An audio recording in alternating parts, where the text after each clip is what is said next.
ಎಲ್ರಿಗೂ ನಮಸ್ಕಾರ. ಇನ್ಫೋಸ್ಟ್ರೀಮ್ ಯೂಟ್ಯೂಬ್ ಚಾನಲ್ಗೆ ಎಲ್ರಿಗೂ ಸ್ವಾಗತ. ಈ ವಿಡಿಯೋದಲ್ಲಿ ನಾವು ಸ್ಟಾರ್ ಟು ಡೆಲ್ಟಾ ಟ್ರಾನ್ಸ್ಫಾರ್ಮೇಶನ್ ಅನ್ನ ಹೇಗೆ ಮಾಡೋದು ಅಂತ ನೋಡೋಣ. ಸೊ ಎರಡು ಪ್ರಾಬ್ಲಮ್ಗಳನ್ನ ಈ ವಿಡಿಯೋದಲ್ಲಿ ಡಿಸ್ಕಸ್ ಮಾಡೋಣ. ಆ ಎರಡು ಪ್ರಾಬ್ಲಮ್ನ ನೀವು ಕರೆಕ್ಟಾಗಿ ಕೇಳಿಸ್ಕೊಂಡ್ರೆ ನೀವು ಯಾವುದೇ ಪ್ರಾಬ್ಲಮ್ ಅನ್ನು ಕೊಟ್ಟರು ಕೂಡ ನೀವು ಸಾಲ್ವ್ ಮಾಡಬಹುದು. ಫಸ್ಟ್ ಒಂದು ಬೇಸಿಕ್ ಪ್ರಾಬ್ಲಮ್ನ ನೋಡೋಣ. ಸೊ ಇದು ಯಾವ ರೀತಿ ಇದೆ ನೋಡಿ, ಸ್ಟಾರ್ ರೀತಿ ಇದೆ. ಸೊ ಸ್ಟಾರ್ನ ನಾನು ಡೆಲ್ಟಾ ಕನ್ವರ್ಟ್ ಮಾಡಬೇಕು ಅಂದ್ರೆ ಏನ್ ಮಾಡಬೇಕು ಅಂತಂದ್ರೆ, ಸೊ ಇದನ್ನೇ ಇಲ್ಲಿ ರೆಪ್ಲಿಕೇಟ್ ಮಾಡೋಣ. ಫಸ್ಟ್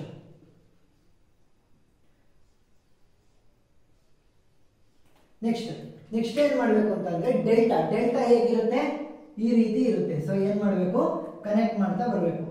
ಇಲ್ಲೊಂದು ರೆಸಿಸ್ಟೆನ್ಸ್ ಮತ್ತೆ ಹೀಗೆ ಇನ್ನೊಂದು ರೆಸಿಸ್ಟೆನ್ಸ್ ಮತ್ತೆ ಹೀಗೆ.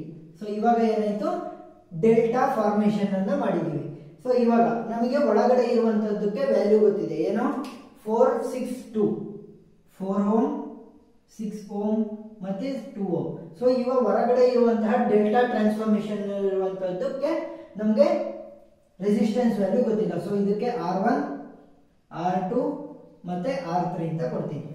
ಈಗ ಸಿಂಪಲ್ ಟ್ರಿಕ್ ಅಲ್ಲಿ R1 R2 R3 ವ್ಯಾಲ್ಯೂನ ಹೇಗೆ ಫೈಂಡ್ ಮಾಡೋದು ಅಂತ ನೋಡೋಣ. ಫಸ್ಟ್ R1 ವ್ಯಾಲ್ಯೂ ಹೇಗೆ ಫೈಂಡ್ ಔಟ್ ಮಾಡಬೇಕು ಅಂತಂದ್ರೆ, ಸೊ R1 ನ ನೋಡಿ, R1 ಅಲ್ಲಿ ಆಪೋಸಿಟ್ ಇರುವಂತಹ ಎರಡು ಎಡ್ಜ್ಗಳು ಯಾವು, ಸಾರಿ ಎರಡು ರೆಸಿಸ್ಟೆನ್ಸ್ ಗಳು ಯಾವ್ಯಾವು, 2 ಓಮ್ ಮತ್ತೆ 4 ಓಮ್.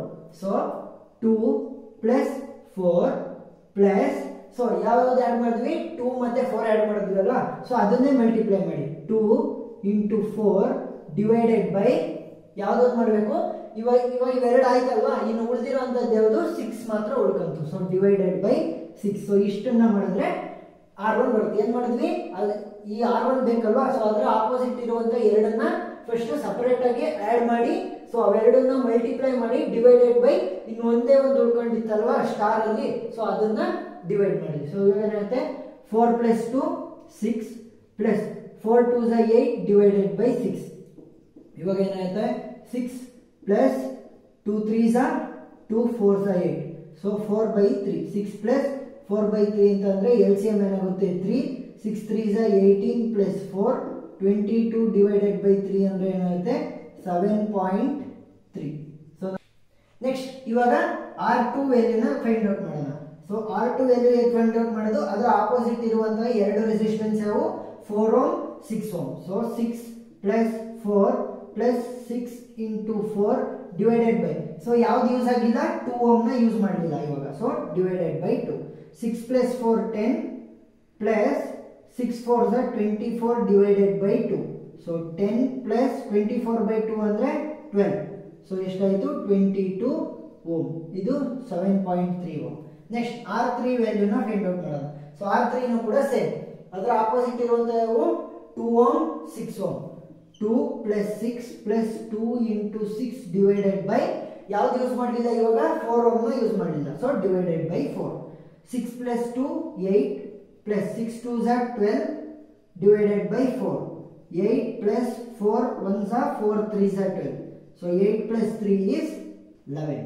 ಇವಾಗ ಏನಾಯ್ತು, R1 ವ್ಯಾಲ್ಯೂ ಏನು, ನನಗೆ R1 value 7.3 ohm. Next R2 value 22 ohm. R3 value 11 ohm.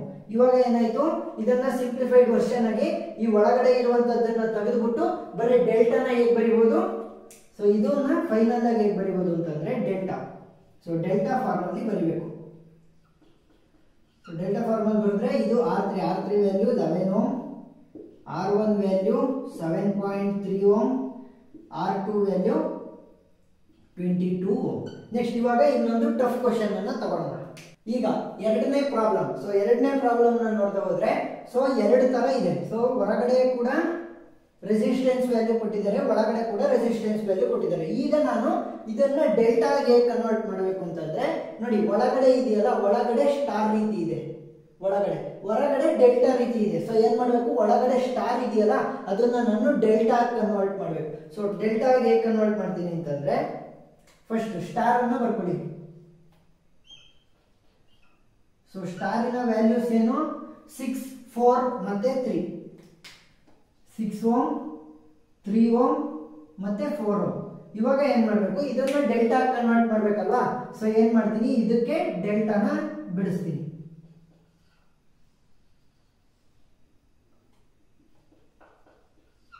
ಈಗ ಡೆಲ್ಟಾ ಬಿಡಿಸಿದಾಗ ನನಗೆ ಯಾವ್ಯಾವ್ದ್ರ ವ್ಯಾಲ್ಯೂ ಗೊತ್ತಿಲ್ಲ, ಇದನ್ನ R1 R2 R3 ಅಂತ ಕರಿತೀನಿ. ಸೊ ಇಷ್ಟಗಳ ವ್ಯಾಲ್ಯೂ ನನಗೆ ಗೊತ್ತಿಲ್ಲ. ಇವಾಗ ಏನಾಯ್ತು, ಇದನ್ನ ನಾನು ಡೆಲ್ಟಾ ಕನ್ವರ್ಟ್ ಮಾಡಿದೆ. ಸೊ ಹೊರಗಡೆನೂ ಕೂಡ ನನಗೆ ವ್ಯಾಲ್ಯೂಸ್ ಕೊಟ್ಟಿದ್ದಾರೆ 9 5 1. ಅದನ್ನ ಹೇಗೆ ಬರೀಬಹುದು ನೋಡಿ, ಎಕ್ಸ್ಟೆಂಡ್ ಮಾಡಿ ಬರೀತೀನಿ ಅದನ್ನ. ಸೊ ಎಕ್ಸ್ಟೆಂಡ್ ಮಾಡಿ ಬರೆದ್ರೆ ಇದರ ವ್ಯಾಲ್ಯೂ ಏನು 9 ಓಮ್. ನೆಕ್ಸ್ಟ್ ಇದರ ವ್ಯಾಲ್ಯೂ 5 ಓಮ್. ನೆಕ್ಸ್ಟ್ ಇಲ್ಲಿ ಕೊನೆಯಲ್ಲಿ ಇರುವಂತದ್ರ ವ್ಯಾಲ್ಯೂ ಎಷ್ಟು 1 ಓಮ್ ಅಂತ ಕೊಟ್ಟಿದ್ದಾರೆ. So ABC. ಇವಾಗ ಏನ್ ಮಾಡಬೇಕು, ಈ ಸ್ಟಾರ್ ಅನ್ನ ಡೆಲ್ಟಾ ಆಗಿ ಕನ್ವರ್ಟ್ ಮಾಡಬೇಕು. ಫಸ್ಟ್ ನನಗೆ ಯಾವ್ದ್ರ ವ್ಯಾಲ್ಯೂ ಗೊತ್ತಿಲ್ಲ, R1 ವ್ಯಾಲ್ಯೂ ಗೊತ್ತಿಲ್ಲ. ಸೊ R1 ವ್ಯಾಲ್ಯೂ ಹೇಗೆ ಕಂಡು ಹಿಡಿತೀವಿ, R1 is equal to R1 ಇನ ಆಪೋಸಿಟ್ ಇರುವಂತ ಎರಡು ರೆಸಿಸ್ಟೆನ್ಸ್ ಗಳು 6 ಓಮ್ ಮತ್ತೆ 4 ohm. So 6 plus 4 plus 4 into 6, ಅದೇ 6 plus 4 plus 4 into 6 divided by ಯಾವುದನ್ನ ಯೂಸ್ ಮಾಡಲಿಲ್ಲ ನಾವು, 3 ಓಮ್ ನ ಯೂಸ್ ಮಾಡಲಿಲ್ಲ. So divided by 3. 6 plus 4 10 plus 6 4 24 divided by 3. So 10 plus 3 1 3 8 24. 10 plus 8 is equal to 18. So R1 resistance R1 ಇನ value 18 ಬಂತು. Next R2 ವ್ಯಾಲ್ಯೂನ ಕಂಡುಹಿಡಿಯಬೇಕು. So R2 is equal to R2 value ಹೇಗೆ, ಇದರ ಆಪೋಸಿಟ್ ಇರುವಂತ ರೆಸಿಸ್ಟೆನ್ಸ್ ಗಳು 4 plus 3 plus 4 into 3 divided by ಯಾವ resistance use ಮಾಡಲಿಲ್ಲ, 6 ohm resistance ನ ಯೂಸ್ ಮಾಡಲಿಲ್ಲ. So divided by 6. 4 plus 3 7 plus 4 3s are 12 divided by 6. So 7 plus 6 1s are 6, 6 2s are 12. So 7 plus 2 is 9. ಈಗ resistance 2 value ಕೂಡ ಗೊತ್ತಾಯಿತು. Next resistance 3 value. So resistance 3 value ಏನಾಗುತ್ತೆ, ಇಲ್ಲಿದೆ. So ಅದರ opposite ಯಾವ್ದು, 6 plus 3. 6 plus 3 plus 6 into 3 divided by ಯಾವ್ದನ್ನ use ಮಾಡಲಿಲ್ಲ, 4 ohm resistance use ಮಾಡಲಿಲ್ಲ. So divided by 4. 6 plus 3 is 9 plus 6 3s are 18 divided by 4.